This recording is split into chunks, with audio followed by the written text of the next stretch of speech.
it's been a stupendous success. The first time we offered this, I had 200 emails within the first hour, people wanting to come and see them. So it's been a bit overwhelming, actually. Other conservation projects have come our way. We work with Saving Scotland's 1,000 trees to join up our hedgerows, to join up our habitats. Oh, well, the very good thing is that our farm track doesn't flood out in the winter. It used to flood out to a depth of about 4 feet, and we had to rebuild it every winter. And because one of the beaver families is above that, they built dams which holds the water back and it doesn't flood. But they have increased the area of wetland magnificently, and the benefit to the other wildlife from very small things like dragonflies and frogs right up to bats and all those sorts of things is staggeringly quick and rather wonderful.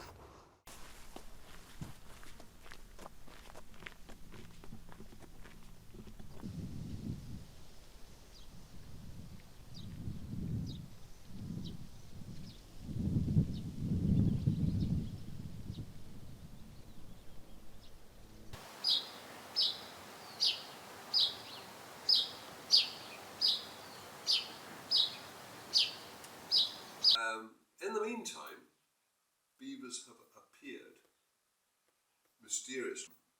What he says is a 3-seater bench to sit on.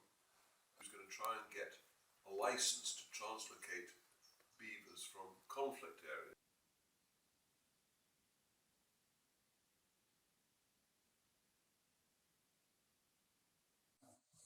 So beavers are a bit like marmites, you either love them or loathe them. If you are a farmer with rich arable land up, say, the banks of the River Isla towards Cooperangus, you will detest beavers with a mortal loathing, because some beavers, not all beavers, are very adept at digging into flood defences by the Scottish Government's own agents. That seemed a bit crazy.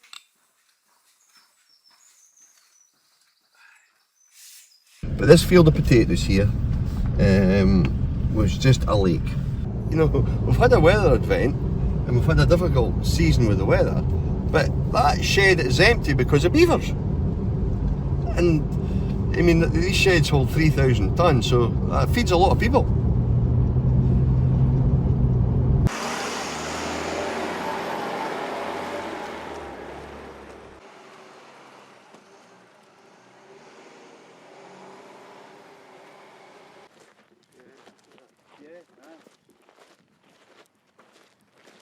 But because of the lodge in the bank, the pressure of the water just blew the bank out completely. And this has been here for hundreds of years, so until disturbance of these beavers, they were doing their job.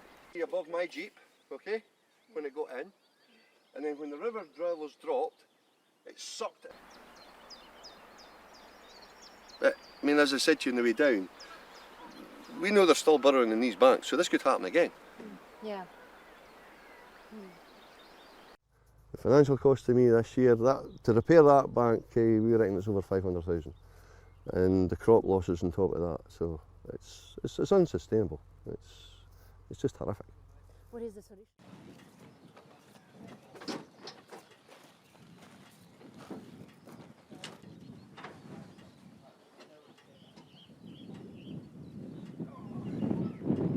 And somebody's got to bear the brunt of it, and at the moment it's us as farmers. But we can't keep taking this pain. I mean, Joe Public is going to have empty plates, and if it's going to be the taxpayer who's going to have to pay for this, it's not sustainable.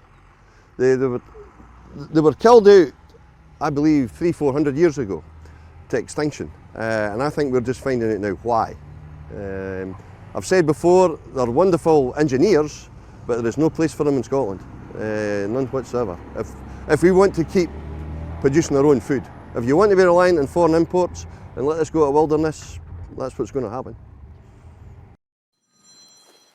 Well, yeah.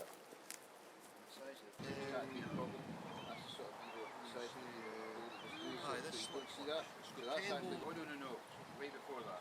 No. So it's an illegal release. And if I don't come for 2 days, they've got the total pipe chalk. Here's where they're climbing in and out. See this track here?